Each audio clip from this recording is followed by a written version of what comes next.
ప్రస్తుతం కొణిజర్ల మండలం గద్దలగూడెంలో ఉన్నాం. గద్దలగూడెంకు చెందిన రైతులకు సంబంధించిన బర్రెలు ఈరోజు కరెంటు తీగలు తెగిపడటంతో ఈరోజు అన్ని కూడా నిర్జీవంగా పడి ఉన్న పరిస్థితి చూడొచ్చు. మనం ఇప్పుడు విజువల్స్లో చూడొచ్చు. ఇవన్నీ కూడా సూడిగా ఉన్నాయి. 15 రోజులైతే ఇవి ఈనే పరిస్థితి కూడా ఉంది. దీంతో పాటుగా అనేక మంది ఈ పాల ద్వారా జీవనాధారం పొందుతున్నారు. అంతేకాకుండా కుటుంబాన్ని వెళ్లదీస్తున్న పరిస్థితి ఉంది. ఇక్కడ ఉన్న కొంతమంది రైతులతో మనం మాట్లాడే ప్రయత్నం చేద్దాం. ఈ ఘటన ఎలా జరిగింది? ఘటన ఏముందండి, పొద్దున్నే పాలు తీసినాం, తోలకు వచ్చి నీళ్ళు పెట్టి ఇటు దోలాం సార్. ఇక్కడ దోలంలోనే ఈ ఎటకు వచ్చి ఇంటికి పోయినా ఎమ్మని కబురు రాని వచ్చింది. మళ్ళీ ఉరికొచ్చారు, సరే పడిపోయా ఉన్నాయి సార్. ఇక ఎన్ని పాలు ఇచ్చేవి? నువ్వు ఎలా వీటిని?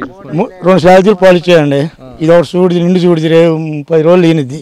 అది ఒకటి మొన్నే కట్టింది. ఆ 2 పాలు ఇచ్చే 2 సూడి అవి కూడా తరిపడ్డాయి. రోజు 10 లీటర్ పాలు వస్తాయి. కుటుంబ పోషణ మొత్తం దీనిమేనా సార్? భూమి లేదు, ఏమీ లేదు, సెంటు భూమి లేదు, గేదెల మీద వీటి మీద బతికేది. భూమి సెంటు భూమి కూడా లేదు సార్. అయితే అధికారులకు గతంలో ఎప్పుడని చెప్పారా మీరు? అధికారులు చెప్పడానికి సార్ ఈ లైన్ మనకి తెలియదు అసలు. ఇప్పుడు ఎట్లా పాత లైన్లో అనేది ఊడిపోతాయి మాకెట తెలుసు సార్. మా లైన్ మన చేను లైన్ అంటే మనకి ఏమైనా జాగ్రత్త ఉంటుంది. ఎవరిదో తీసిపోయిన లైన్ బంద్ జబస్ లేకుండా అటు వదిలేస్తే మన గొడ్లకి ఏం కావిలు కాయలేం కదా. ఇప్పుడు ఏదన్నా మన కాపుగా ఎండాకాలం రోజులు, ఈ మేత గిడిచిపెట్టిన రోజులు, పాలు తీసుకున్నాం అట్లా మేతకు పోయే రోజులు కాదు. మనం ఇట్లా తీగలు ఆగమై మనం కరెంటు లేనప్పుడు మోటార్లు నడవనప్పుడు దీని జాగ్రత్త ఎవరుకుంటారు సార్? చేను వాళ్ళకా కరెంట్ డిపార్ట్మెంట్గా ఉండాలి. అర్ధాంతరంగా తీగలు ఇట్లా ఈ టైంలో కరెంట్ ఉండదు కదా.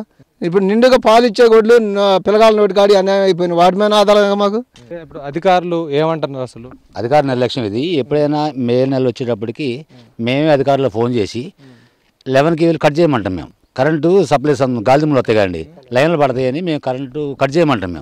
మేము కొంచెంలో ఏ గారు చెప్తాం, ఇటువంటి చెప్తాం. వాళ్ళు కట్ చేయనప్పుడు ఏమైంది, ఈ లైన్లు గాలిదుముల వల్ల జరి కింద పడటం వల్ల పొద్దున్నే పాపం 7ంటికి పాలు తీసుకొని వాటిని మేము బయటికి వేస్తాం. మాకున్న కొద్దిపాటి వ్యవసాయాలతో పాటుగా ఈ గేదెలు గేదెలు సపోర్ట్ చేస్తాయి మాకు, మా కుటుంబ పోషణకి, పిల్లల చదువులు, దేనికైనా కానీ. ఇంకొక 20 సార్లు చచ్చిపోయి ఇక్కడ దగ్గరలో ఉన్న పిల్లగాళ్ళు రాళ్ళు వేసి వాటిని ఎడం గద్దిచ్చారు, అన్నీ చచ్చిపోయినాయి.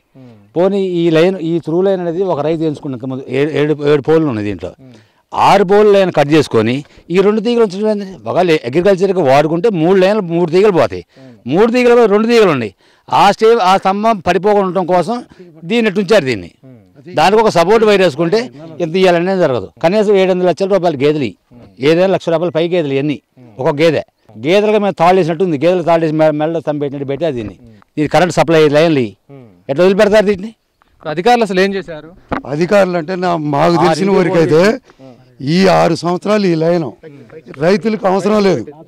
ఇది రైతులకు అవసరం లేదు. తీగ పెట్టి కట్టారు, కరెంటు తీగని. ఇట్లా కట్టేసరికల్లా అది గాలి దుమ్ములకు దీంట్లో ఉన్నది కట్ అయిపోయి కింద పడది. నేను ఈ చేలోనే మొత్తం గోతులోనేగా ఈ తీగలు అప్ అండ్ డౌన్ ఉన్నాయి.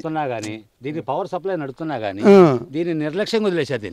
దీనికి పవర్ సప్లై జరుగుతుంది, దీనివల్ల ఉపయోగం లేదు, దీన్ని తీసి పడేయాలనే ఆలోచన లేకుండా పోయింది. అసలు డిపార్ట్మెంట్ వాళ్ళు రావట్లేదు ఇటు కోసం. మేము రైతులను కంప్లైంట్ చేసినా కానీ డిపార్ట్మెంట్ ఎవరు రారు.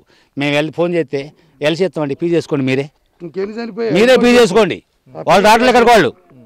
వాళ్ళు సార్ డిపార్ట్మెంట్ ఎవరు, ఏఈ కానీ డిఈలకు కానీ ఎస్సీలు పోయి దీని మీద రెస్పాన్స్ అసలు లేదు. 33 కేవీలో పింగాణి ఇప్పుడు కూడా ఇన్సులేటర్లు పగిలిపోయినాయి. ఇప్పుడు కూడా 8 నెలలు చెప్పిన మా కొంజర్లు వేయకి నేను 8 నెలలు మా కొంజర్లు వేయగా చెప్పి ఇన్సులేటర్ అండి మేడం 33 కేవీ వేది 11 కేవీ పాడైపోయిందని చెప్తే అసలు దాన్ని పట్టించుకుని నాది లేరండి డిపార్ట్మెంట్. ట్రాన్స్కో అధికారుల నిర్లక్ష్యం వలన ఒక రైతుకి అవసరం లేకపోయినా కూడా ఆయన వ్యవసాయ విద్యుత్ మోటార్ కోసం గత 5 సంవత్సరాల కోసం లైన్ ఏర్పాటు చేసుకున్నాడు. ఆ లైన్ నిరుపయోగంలో ఉన్నా కూడా అట్లనే 2 వైర్లతోని ఆ స్తంభం పడిపోయిందని స్టే వైరు ఇచ్చుకోవడం కోసం వాళ్ళు స్టే వైర్ వేయకుండా 2 లైన్లో 2 వైర్లు ఇవ్వటం వల్ల ఈ రాత్రి గాలిదుమ్ము రావటం వల్ల అన్ఎక్స్పెక్టెడ్గా ప్రమాదశాతం కిందకు వచ్చింది వైరు. ఏదేమైనా కూడా జెన్కో వాళ్ళు వీళ్ళ నిర్లక్ష్యం వలన భారీ ఎత్తున నష్టం జరిగింది. ట్రాన్స్కో వలన మొత్తం గదలగూడెం రైతులే చనిపోయినాయి. ఎమ్మటే డిపార్ట్మెంట్ వాళ్ళు స్పందించి రైతులకి తగు న్యాయం చేయాలని మేము గ్రామస్తులను కోరుతున్నాం. బర్రెలు చనిపోయినాయి కదా, బర్రెలు చనిపోయిన దానికి నీ ప్రాథమిక విచారణలో ఏం తేలింది? ఆ రైతు వైరు తీసేసుకునేటప్పుడు మధ్యలో పోల్ దగ్గర చాకిల్ పాయింట్ చేసుకోకుండా పిన్ ఇన్సులేటర్ మీదనే వైరు ఉంచినాడు.